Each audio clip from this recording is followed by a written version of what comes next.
পাতানো নির্বাচনের শঙ্কা ও গণভোটে ঘনঘটা শীর্ষক উপসম্পাদকীয়টি লিখেছেন সিনিয়র সাংবাদিক, কলামিস্ট ও রাজনীতি বিশ্লেষক এম আবদুল্লাহ। জুলাই সনদ আলোচনায় নেই অনেক দিন ধরেই, আর সেই সনদে থাকা রাষ্ট্র সংস্কারের গুরুত্বপূর্ণ রাজনৈতিক অঙ্গীকারকে সাংবিধানিক রূপ দিতে যে গণভোটের আয়োজন চলছে তার ফলাফল নিয়ে উদ্বেগ ও হতাশা রয়েছে অন্তর্বর্তী সরকারের শীর্ষ মহলে। আমার দেশের এক শীর্ষ সংবাদে গণভোট প্রশ্নে রাজনৈতিক নেতৃত্বে নির্লিপ্ততা ও এক ধরনের উপেক্ষা সরকারকে হতাশ করেছে বলে উল্লেখ করা হয়েছে। সরকার রাষ্ট্রীয় প্রচার মাধ্যমে গণভোট নিয়ে প্রচারণা চালাচ্ছে। সরকারের বিভিন্ন পর্যায় থেকে গণভোটে হ্যাঁ জয়যুক্ত করার উপর গুরুত্ব আরোপ করা হচ্ছে। প্রধান উপদেষ্টা তার প্রতিটি বক্তব্যে এ বিষয়ে জোর দিচ্ছেন। প্রধান উপদেষ্টার বিশেষ সহকারী অধ্যাপক আলী রিয়াজ বৃহস্পতিবার এক অনুষ্ঠানে বলেছেন, ভবিষ্যতে যারা এ দেশ পরিচালনা করবেন তারা যেন আর কখনোই ফ্যাসিস্ট হয়ে উঠতে না পারেন তা নিশ্চিত করতেই এবারের গণভোট। নৌ পরিবহন উপদেষ্টা ব্রিগেডিয়ার জেনারেল অবসরপ্রাপ্ত এম সাখাওয়াত হোসেন বলেছেন, নির্বাচন কমিশনকেও গণভোট নিয়ে মাঠে নামতে হবে। তিনি আরও যোগ করে বলেন, জুলাই জাতীয় সনদের ওপর গণভোট নিয়ে জনগণকে বোঝানোর কাজটি শুধু অন্তর্বর্তী সরকার করতে গেলে অনেক কথা উঠবে। শুক্রবার দিনাজপুরে এক বক্তব্যে সরকারের বিদ্যুৎ, জ্বালানি ও খনিজ সম্পদ মন্ত্রণালয় এবং সড়ক, সেতু ও রেলপথ মন্ত্রণালয়ের উপদেষ্টা মোহাম্মদ ফাউজুল কবির খান বলেন, আগামী নির্বাচন 50 বছরের ভাগ্য নির্ধারণ করবে। এটি 5 বছরের জন্য নয়, কারণ এ নির্বাচনে একটি গণভোট হচ্ছে। উপদেষ্টা বলেন, গণভোটে 4টি প্রশ্ন আছে। সবকটি প্রশ্ন আমরা একটা প্যাকেজ হিসেবে দিয়েছি। যদি দেশে সংস্কার চান তাহলে হ্যাঁ ভোট দেবেন, সংস্কার না চাইলে না ভোট দেবেন। হ্যাঁ জয়যুক্ত হলে বিভিন্ন সংস্কার বাস্তবায়িত হবে। প্রসঙ্গত, আগামী 12 ফেব্রুয়ারি ত্রয়োদশ জাতীয় সংসদ নির্বাচনের সঙ্গে গণভোট আয়োজনের উদ্দেশ্যে অন্তর্বর্তী সরকার 2টি আইন ঘোষণা করেছে। একটি রাষ্ট্রপতির নামে আদেশ, আরেকটি অধ্যাদেশ। 13 নভেম্বর জারি করা হয় জুলাই জাতীয় সনদ বাস্তবায়ন আদেশ 2025। 25 নভেম্বর জারি করা হয় গণভোট অধ্যাদেশ 2025। গণভোট নিয়ে তৃণমূল বিএনপিতে এক ধরনের বিভ্রান্তি আছে বলে মনে করা হচ্ছে। একাধিক ভাইরাল ভিডিও ফুটেজে দলটির মাঠ পর্যায়ের নেতারা গণভোটে না সূচক রায় দেওয়ার আহ্বান জানাতে দেখা যাচ্ছে। এছাড়া ভার্চুয়াল প্ল্যাটফর্মে নানা পোস্ট ও কমেন্টে বিএনপির নেতাকর্মীদের গণভোট প্রশ্নে নেতিবাচক মনোভাব প্রকাশ পাচ্ছে। এমন পরিস্থিতিতে গণভোটের ফলাফল নিয়ে শঙ্কা ও দুশ্চিন্তার ঘনঘটা দেখছেন পর্যবেক্ষকরা। নিন্দুকেরা বিএনপিকে অভিযুক্ত করে বলছে, ক্ষমতায় গেলে তারা যে কোনো সংস্কারই করবে না তার প্রমাণ গণভোটে না ভোট দিতে তৃণমূল নেতাদের আহ্বান। এ নিয়ে সামাজিক মাধ্যমে তুমুল আলোচনা সমালোচনার মধ্যে শুক্রবার সাংবাদিকদের প্রশ্নের জবাবে বিএনপি মহাসচিব মির্জা ফখরুল ইসলাম আলমগীর বলেছেন, গণভোটে না ভোট দেওয়ার কোনো কারণ নেই। যুক্তি হিসেবে তিনি বলেন, বিএনপি সংসদ নির্বাচন ও গণভোট একই দিনে চেয়েছে এবং আগে থেকেই বিএনপি সংস্কারের পক্ষে, যা চলমান প্রক্রিয়া। সাম্প্রতিক সময়ে গণভোটের প্রশ্নে বিএনপির শীর্ষ পর্যায় থেকে এটি সম্ভবত প্রথম বক্তব্য যাতে দলটির অবস্থান জানানো হয়েছে। তবে সে অবস্থানটি অতটা শক্তিশালী নয়। দলের চেয়ারম্যান তারেক রহমানের পক্ষ থেকে এ বিষয়ে সুস্পষ্ট নির্দেশনা প্রত্যাশা করছেন অনেকে। সমস্যা হচ্ছে, সংসদ নির্বাচনের বিষয়ে দেশের প্রান্তিক জনগণের মধ্যে যতটা প্রচারণা চলছে তার ছিটেফোঁটাও গণভোট প্রশ্নে নেই। প্রধান রাজনৈতিক দলগুলো নির্বাচনী প্রচার অভিযানে গণভোটের ইস্যুটি সামনে না আনলে এ বিষয়ে সাধারণ মানুষের নিস্পৃহ মনোভাবের পরিবর্তন আশা করা যায় না। জামাত ইতোমধ্যে গণভোটে হ্যাঁ রায় দেওয়ার জন্য ক্যাম্পেইন শুরু করার ঘোষণা দিয়েছে। জামায়াতের জোট সঙ্গী এনসিপি এবং এবি পার্টিও হ্যাঁ এর পক্ষে প্রচারণা চালাচ্ছে। তবে বৃহত্তম রাজনৈতিক শক্তি বিএনপি সর্বত্রভাবে গণভোটে হ্যাঁ ভোট দেওয়ার জন্য মাঠ পর্যায়ে নির্দেশনা না দিলে ইতিবাচক ফলাফল নিয়ে শঙ্কা কাটবে না। অনেকে বলতে চাইছে, জুলাই সনদে যেসব বিষয়ে বিএনপি একমত হয়নি সেসব সংস্কারও গণভোটে যুক্ত করায় বিএনপি প্যাকেজে হ্যাঁ বলতে দ্বিধাগ্রস্ত। এ বক্তব্য অজ্ঞতাপ্রসূত। বাস্তবে গণভোটে যে 4টি পয়েন্টে হ্যাঁ বা না ভোট দিতে বলা হয়েছে তাতে উল্লেখ আছে যেসব সংস্কারের বিষয়ে রাজনৈতিক দলগুলো ঐক্যমত্যে পৌঁছেছে সেগুলোর বিষয়ে মতামত চাওয়া হয়েছে। ফলে হ্যাঁ জয়যুক্ত হলে বিএনপির নোট অব ডিসেন্ট দেওয়া ইস্যুগুলো বাস্তবায়নে তাদের ওপর বাধ্যবাধকতা তৈরি হবে এমনটা নয়।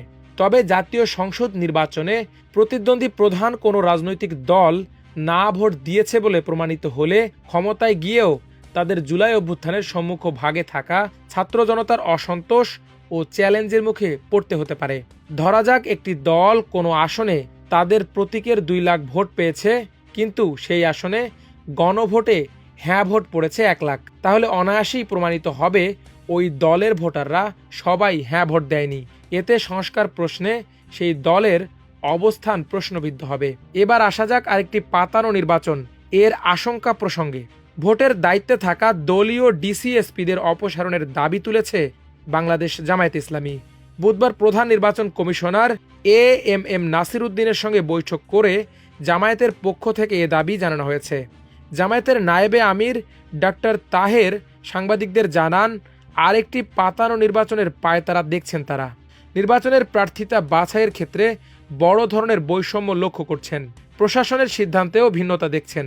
দ্বৈত নাগরিকত্বের বিষয়ে এক যাত্রায় 2 ফল হতে দেখেছেন। কোথাও নমিনেশন গ্রহণ করা হয়েছে, আবার কোথাও বাতিল করা হয়েছে। ডাক্তার তাহের বলেন, বিভিন্ন জায়গায় দলীয় ডিসি নিয়োগ করা হয়েছে। সেই দলীয় দৃষ্টিভঙ্গি থেকে তারা দেখেছেন। এসব ডিসি ও এসপিকে অপসারণ করে নিরপেক্ষ কর্মকর্তাদের নিয়োগের দাবি করে বলেন, আমরা পর্যবেক্ষণ করে তালিকা দেব, প্রমাণ সংগ্রহ করছি। অন্য এক বক্তব্যে ডাক্তার তাহের নিরাপত্তা ও প্রোটোকলের ক্ষেত্রে বৈষম্যের অভিযোগ করেন।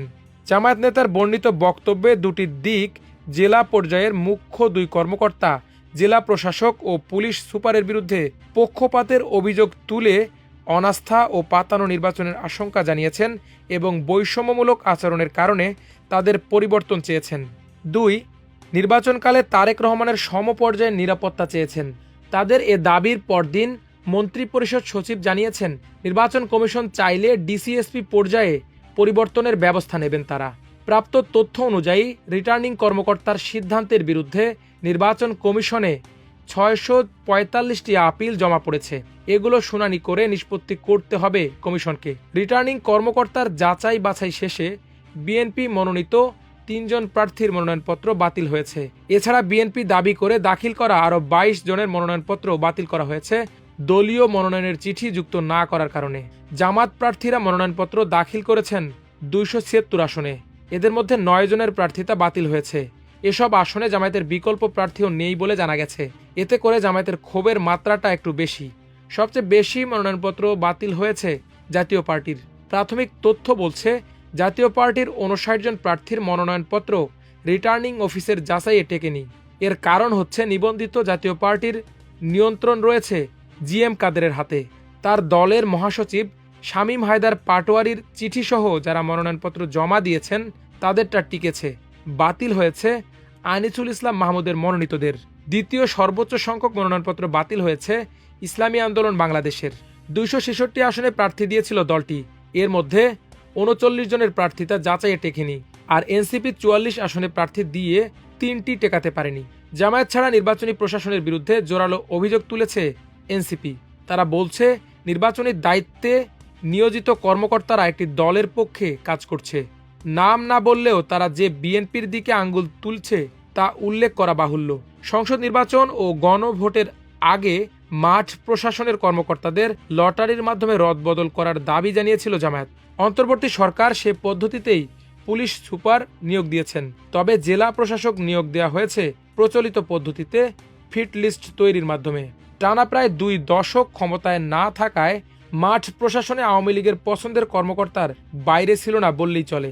বর্তমান সরকার কয়েক দফায় পদোন্নতি, নেতিবাচক গোয়েন্দা প্রতিবেদনে আটকে থাকাদের নিয়োগ ও পদোন্নতিতে ভূতাপেক্ষ কার্যকারিতা দিয়ে বিগত সময়ে বঞ্চিত অনেককে দায়িত্ব দিয়েছেন। জেলা প্রশাসক হিসেবে পদায়িতদের বেশিরভাগই 27 ব্যাচের কর্মকর্তা। এ ব্যাচকে বিএনপি জামায়াতের আস্থাভাজন হিসেবে ধরে নেওয়া হয়। সহকারী রিটার্নিং কর্মকর্তা হিসেবে নিয়োজিত উপজেলা নির্বাহী কর্মকর্তাদের প্রায় সবাই আওয়ামী লীগের আমলে নিয়োগপ্রাপ্ত। দলীয় আনুগত্যের বিবেচনায় নির্বাচনী প্রশাসন নিয়োগের অভিযোগটি একপাক্ষীয় নয়। 24-এর অভ্যুত্থানের পর থেকে বিএনপি ও জামায়াত পরস্পরের বিরুদ্ধে প্রশাসন দখলের অভিযোগ তুলে আসছে। সাবেক তথ্য ও সম্প্রচার উপদেষ্টা মাহফুজ আলম বিদায়ের আগে এক অনুষ্ঠানে বলেছিলেন প্রশাসনের ৬০% বিএনপি এবং ৩০% জামায়াত দখলে নিয়েছে। কিসের ভিত্তিতে এ পার্সেন্টেজ করেছেন তা তিনি ভালোভাবে বলতে পারবেন। পদাধিকার বলে তিনি প্রশাসনের বদলি ও পদায়ন সংক্রান্ত উপদেষ্টা কমিটির সদস্য ছিলেন। অবশ্য আওয়ামী লীগ আমলে বিতর্কিতভাবে নিয়োগপ্রাপ্ত সবাইকে বাদ দিয়ে নির্বাচনী প্রশাসন সাজানোর মতো কর্মকর্তা খুঁজে পাওয়া প্রায় অসম্ভব। আর নিয়োগ পদায়নের ক্ষেত্রে বিএনপি ও জামায়াত দু দলই যে লবিং তদবির করেছে তা ওপেন সিক্রেট। গত ৫৪ বছরে রাষ্ট্র ক্ষমতায় ছিল বিএনপি, আওয়ামী লীগ ও জাতীয় পার্টি। জামায়াত বিএনপির সরকারে এক মেয়াদে পার্টনার হয়েছিল। সম্ভবত ৩ দলের প্রতি সহানুভূতিশীল কর্মকর্তার সংখ্যাই বেশি। আওয়ামী লীগের অনুগত আমলাদের বিকল্প খুঁজতে গেলেই বিএনপির আমলে নিয়োগপ্রাপ্ত বা আস্থাভাজনদের বিবেচনায় নিতে হয়। জামায়াত কৌশলে তাদের কিছু জনশক্তিকে প্রশাসনে নিয়োগের সুযোগ নিয়েছে বিভিন্ন সরকারের আমলে। সে সংখ্যা বিএনপির সমান, এমনকি কাছাকাছি হওয়ার কথা নয়। আর পেশাদার ও নিরপেক্ষ কর্মকর্তার সংখ্যা হাতে গোনা। কারণ দলীয় আশীর্বাদ না থাকলে পদোন্নতি ও গুরুত্বপূর্ণ চেয়ারে পদায়িত হওয়া খুবই কঠিন। প্রজাতন্ত্রের কর্মকর্তারাও ভোটার। তারা জাতীয় নির্বাচনে কোনো না কোনো মার্কায় ভোট দেন। প্রতিদ্বন্দ্বী রাজনৈতিক দলগুলোর কোনো একটির মতাদর্শে বিশ্বাসী হয়েই এ ভোট দিয়ে থাকেন। অতএব মতাদর্শগত দিক থেকে কেউই নিরপেক্ষ নন, কিন্তু চাকরি সূত্রে তাদের নিরপেক্ষ ভূমিকা পালন করার কথা। ব্যক্তি বা দলের প্রতি অনুরাগ বিরাগের ঊর্ধ্বে উঠে দেশের পক্ষে কাজ করার জন্য তারা শপথ বা অঙ্গীকারাবদ্ধ। কিন্তু বাংলাদেশের বাস্তবতায় তা তারা করেন না বা করতে পারেন না। বিগত ১৫ বছরে প্রজাতন্ত্রের কর্মকর্তা কর্মচারীদের আওয়ামী লীগের সরকারি শাখার নেতাকর্মীতে পরিণত করা হয়েছিল। এটা আওয়ামী লীগের সুদূর প্রসারী পরিকল্পনা ও ক্ষমতা পাকাপোক্ত করার নীল নকশার অংশ হিসেবেই করা হয়েছিল। বিসিএস পরীক্ষায় প্রশ্ন ফাঁস করে দিয়ে, মৌখিক পরীক্ষায় দলীয় বিবেচনায় নম্বর দিয়ে এবং গোয়েন্দা তদন্তের নামে ১৪ পুরুষের রক্ত পরীক্ষা করে ছাত্রলীগ, যুবলীগ ক্যাডারদের চাকরি দেওয়া হয়েছে। একসময় মরহুম এইচ.টি. ইমাম এক্ষেত্রে মূল সমন্বয়কের ভূমিকা পালন করেন। তিনি তালিকা চূড়ান্ত করে যেভাবে পাঠাতেন সেভাবেই নিয়োগ হতো। এটা ২-১ বার মুখ ফসকে তিনি প্রকাশ্যে বলেও ফেলেছিলেন। শেষ জীবনে বাংলাদেশের নির্বাচনী ব্যবস্থা ধ্বংসে তার ভূমিকা অনবদ্য। ২০০৮, ২০১৪ এবং ২০১৮ সালের নির্বাচনে তার সৃজনশীল প্রতিভা দিয়ে জনগণের ভোটাধিকার হরণের অভিনব সব পদ্ধতি উপহার দিয়েছেন। রিটার্নিং কর্মকর্তাদের সরাসরি নিয়ন্ত্রণ করে আগে থেকে ফলাফল তৈরি করে রাখার ব্যবস্থাও হয়েছিল। শেখ হাসিনার খায়েশ মেটাতে হেন নির্বাচনী অপকর্ম নেই যা এইচ.টি. ইমামের তত্ত্বাবধানে হয়নি। জয় পরাজয় নিশ্চিত হতো তার টেবিলে।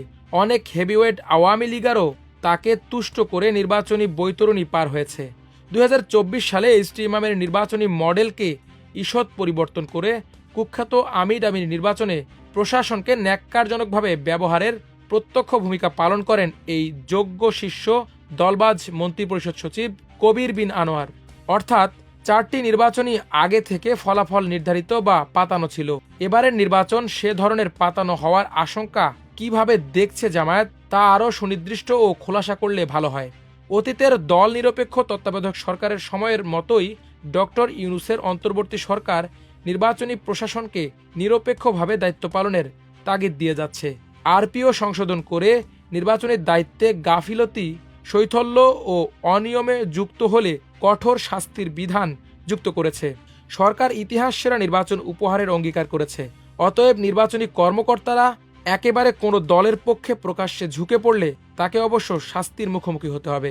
তবে ভবিষ্যতে পুরস্কৃত হওয়ার নেশায় বা প্রলোভনে কেউ অতি উৎসাহী হলে তা ভিন্ন কথা। অতীতে অতি উৎসাহী বহু দুর্নীবিত কর্মকর্তার দেখা মিলেছে। শেষ পর্যন্ত তাদের অনেককে চড়া মূল্য দিতে হয়েছে।